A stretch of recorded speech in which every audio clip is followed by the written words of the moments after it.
High বন্ধুরা, কেমন আছো তোমরা সবাই? ব্লগিং বাই নিবেদিতাতে তোমাদের কিন্তু অনেক অনেক অনেক স্বাগতম। তো আমি নিবেদিতা তোমাদের কাছে একটা ছোট্ট ব্লগ নিয়ে এসেছি। তো এখন কিন্তু অনেকটাই বেশ রাত, তো আমি কিন্তু কিছু কাজ নেই বলে শুয়ে থাকতে ভালো লাগছে না বলে ভাবলাম রাজার একটু পছন্দ কলার বড়া।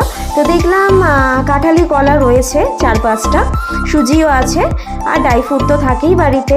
তো ভাবলাম ঘি আর তেল আর তোমার সুজি আর তোমার গুড় দিয়ে বানিয়ে নিই কলার বড়া।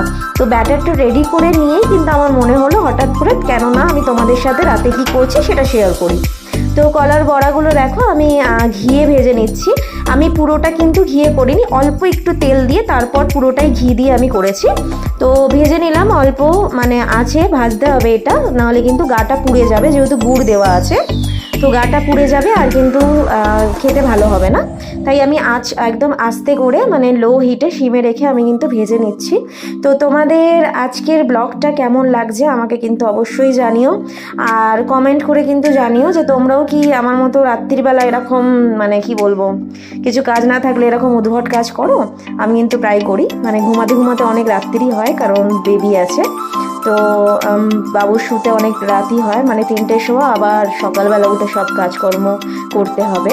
তো হয়তো বাপের বাড়িতে থাকলে মায়ের কাছে থাকলে এগুলো বোঝা যায় না, কিন্তু শ্বশুরবাড়িতে আসার পর একটা মেয়ের কাঁধে তো অনেকই দায়িত্ব পড়ে যায়।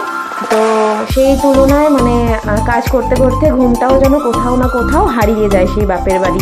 তো তোমরাও কি আমার মতো ফেস করো এরকম, মানে আমাদের মতো কি অভ্যাস হয়ে গেছে আমার মতো?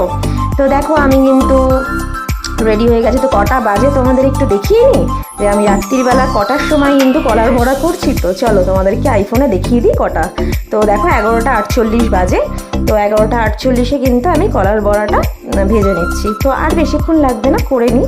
তো রাজার চেম্বার থেকে আসতে অলমোস্ট 1টা 12:30-1টা হয়ে যায়। তো আমি ভাবলাম যে ততক্ষণে আমি ওকে একটা সারপ্রাইজ দেবো, মানে কলার বড়াটা করে ওকে খাওয়াবো। তো আমি কিন্তু ভেজে নিচ্ছি। তো গরম খুন্তি দেখতেই পাচ্ছ, মানে কেউ কোনো কিছু বাজে কমেন্ট করলে কিন্তু গরম খুন্তি আছে আমার হাতে। তো সুতরাং ভালো করে কমেন্ট করো, লাইক করো, আর আমার চ্যানেলটা যদি নতুন হয়ে থাকো তাহলে কিন্তু সাবস্ক্রাইব করে নাও। তো এদিকে আমি সুখে কলার বড়া করতে গেলাম, ভাবলাম বাবু ঘুমাচ্ছে, দেখলাম আমার বাচ্চা উঠে গেছে। তো বাবুকে কলার বড়া মানে কোলে নিয়েই করছি। তো আমার কিন্তু শেষ হয়ে গেল, আমি একটু চাও খেয়ে নিচ্ছি। তো তোমাদের আজকের ব্লগটা কেমন লাগলো তো আমাকে জানিও। চলো টাটা, আজকের মতো আমি চা খেতে খেতে কিন্তু তোমাদেরকে গুড নাইট উইশ করে দিলাম। তো তোমরাও কিন্তু ভালো করে গুড নাইট উইশ আমাকে করে দিও কমেন্টে। আর চলো কলার বড়াটা রেডি করে তোমাকে দেখিয়ে দিই।